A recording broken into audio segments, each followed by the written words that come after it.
Nkwanirizaako gwe munnange akyagyekuumiddeko ensi Buganda anti munnange ensi Buganda kuno kwe kwaffe Kawanda Musoke ow'Ennabalanga Bukoba Kyaggwe akaala amatendo nze nkubuuzaako nateera olunaku olwaleero kansuubire nti munnange oli bulungi munnange nno olunaku olwaleero nsaba atwajjukanyeeko ku bino nabyo ate tubimanye obadde okimanyi munnange nti amannya g'ebika agamu gagenda gafa so nga ate okufa kwago nkuba kwoleka akufa kwazimu ku mpisa zaffe n'obulombolombo ko n'ebyafaayo byaffe nga Abaganda nzikiriza olwaleero nkuwe amannya n'amakulu gaago naawe ogamanye otuume erinnya ng'omanyi kye litegeeza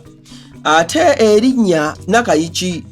munnange nno erinnya Nakayiki liva mu lulimi lwa Mweso abazannyo omweso empiki 10 baziyita akayiki era mwe mwava erinnya Nakayiki lyoyinza okugamba nti litegeeza empiki 10 abange ebyo nno nange kambikomye wano tuddingana ate mu kitundu ekirala ng'ate munnange nkuwa ebisingako wano ayi Katonda kuuma Namulondo.